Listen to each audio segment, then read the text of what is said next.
Right now, we bring to you from The Athletic, it is Jon Machota. Good morning, sir.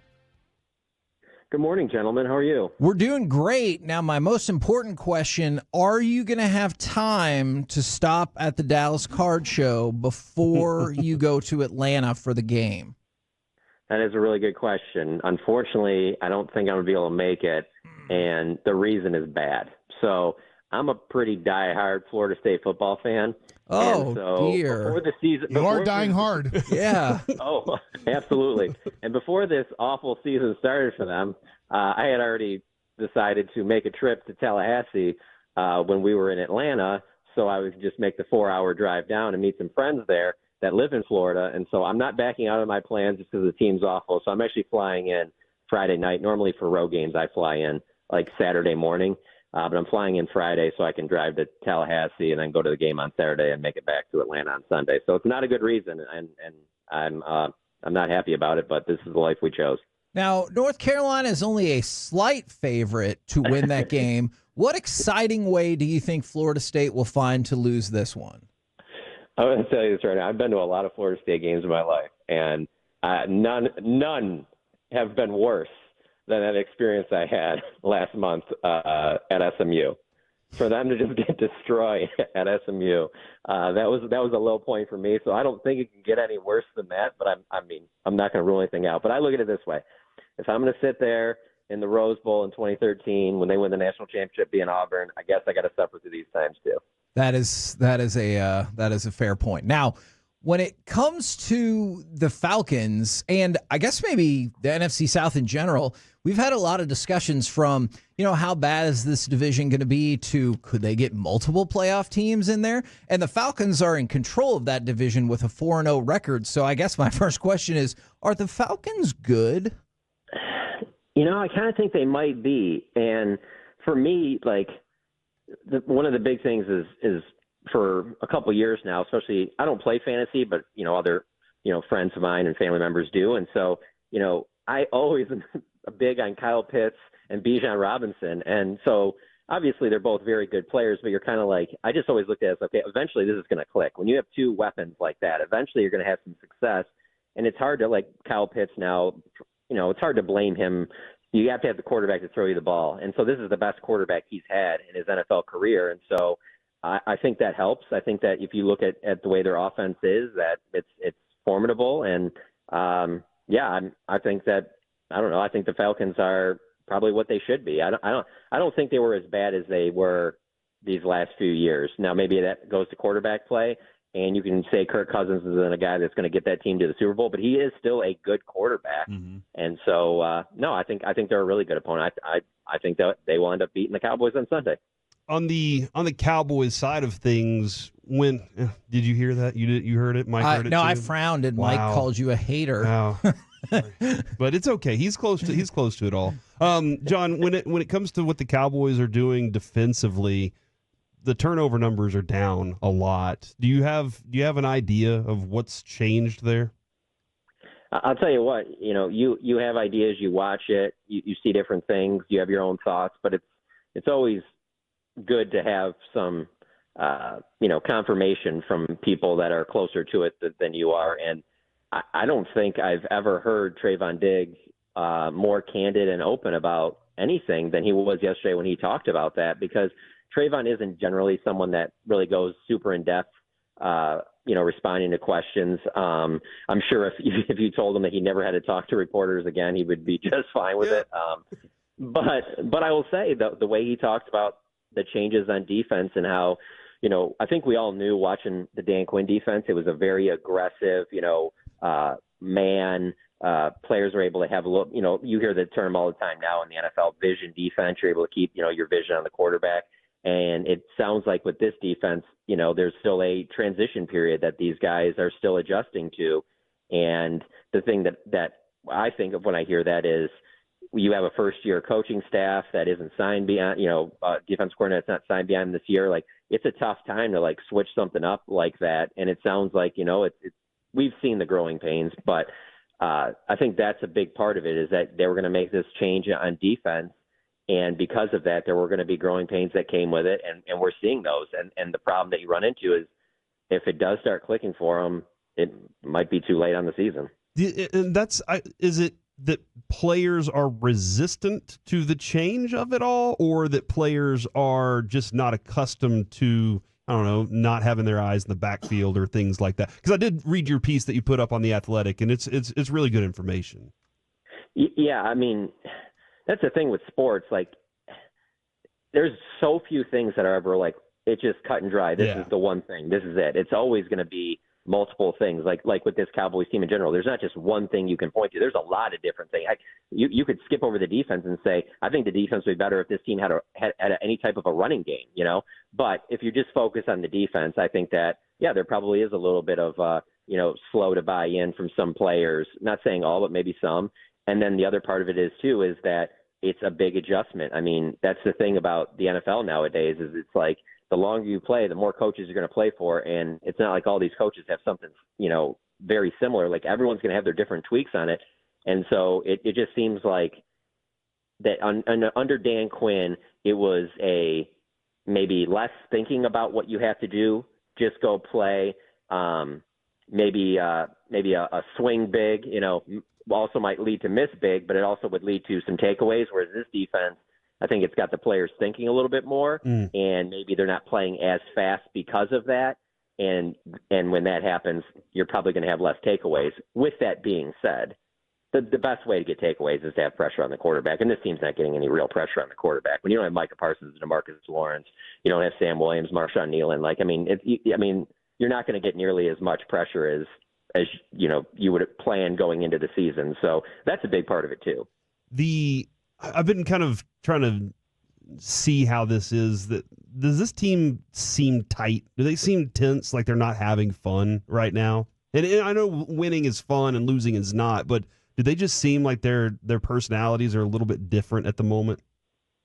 It's really tough for me to put a finger on that because of the fact that I've seen them where I thought they looked loose even after losses, like not right after a loss, but like the week after, where you're like, I don't think this is really about coming out of the bye week. I thought they were in a great frame of mind and didn't seem like a team that were nearly as down as media members and fans and such. So, but then again, you lose to San Francisco, and that's the thing. Like, if these losses keep piling up, you can only stay so positive as a human being. So as loose as they might want to be, that's fine. But I don't think that whether it's too loose, too tight, whatever, I don't think anyone has the exact answer on how you could get this thing turned around, other than the fact of you just hope that when you get Micah Parsons back and you get some other players back, that it starts clicking. And then obviously, as I'm sure you guys have talked about a lot and most fans talk about and us in the media talk about all the time, is you could also make some moves before the trade deadline and try and spark this thing, but you get no feeling that that's going to happen. When you talk about any potential media members that could have in the past been down on the team, are you talking mostly about Mike Leslie, or is that other people? No. I don't know if he's down on the team, really, to be honest with you. I'm not really sure, but I think that generally speaking, most of us in this business are pretty cynical. Yeah, for sure. Yes, for sure. As soon as you see just even a slight little bit of negativity, it's sometimes easy to overdo it on that side, because it's funny. I was telling my brother this the other day, because he was talking about watching the Niners game, and he's like, they just don't look like the Cowboys just don't look like they just don't look like the same team they've been, just their body language and everything. Like, it's very unlikely they turn this around. And I go, I agree with you. It is very, very unlikely that they would turn this around. And I really don't expect them to. But just like, okay, so I'm from Detroit. He lives in Detroit. I'm like, let's just use the Tigers and the Lions as an example here. The Tigers this season started to roll after they sold at the trade deadline. The Lions, if you want to look at the piece that got the Lions rolling to where they are right now, it's right after they traded T.J. Hawkinson. Like, it was like, oh, well, the season's over. They're clearly selling right now. And they started to roll right after it. So it's like a lot of stuff in sports just doesn't make sense. So while I think it's unlikely that this thing starts rolling, you can't 100% say, oh, yeah, no, this season's done. I'm not watching any other games. There's no way that this gets back on the track. John, you are an optimistic guy. I know that you're saying, oh, he just said he was not. No, he is. He's an optimistic guy. We know him. He's putting himself in a category that I think that he's a very happy person who is optimistic. John, when you're covering the Cowboys in Oxnard this year, I'm sure you wrote an article or two or saw somebody who you were very optimistic about that hasn't performed up to the optimism you had on them in Oxnard. I work with two guys here that was telling me all about certain guys that they felt like we're going to have good years based off of Oxnard. I still don't understand why we haven't seen more Wanye Thomas. I'm still in that camp. Who is somebody who you're like, gosh, I thought they were going to have a better year this year? So for me, it's tough because every year I cover training camp, there's always some guys that they kind of flash a little bit, whether it be John Stevens or Rico Gathers, or I feel like every camp, or I'll say every other camp, there's a receiver that you're like, oh, I think this guy's going to do more.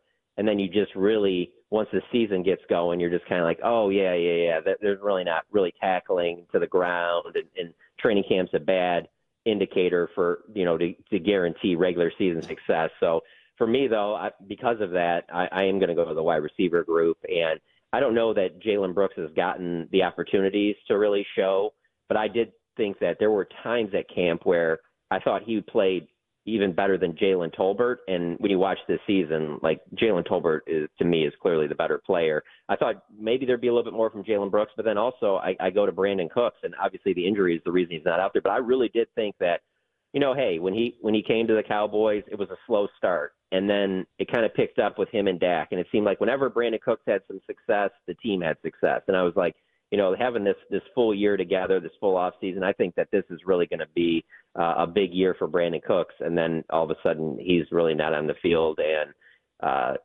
that's another reason why when you look at some of these trades other teams are making and for wide receivers and such, it makes you think, well, why wouldn't you just try and make a move for another receiver to kind of help out the group? Because we don't know when Brandon Cooks is coming back. I mean, we see him out on the resistance cords, but I don't know if he's going to be back next week, the week after, when that's going to happen. And that's been a pretty big blow to that passing game. And so those would probably be the spots. I thought Marshawn Elam would play pretty well and show flashes of, hey, this might be your next DeMarcus Lawrence. But again, injuries stop that from happening. So those would probably be the ones for me. Will the Cowboys ever get their run game going this year?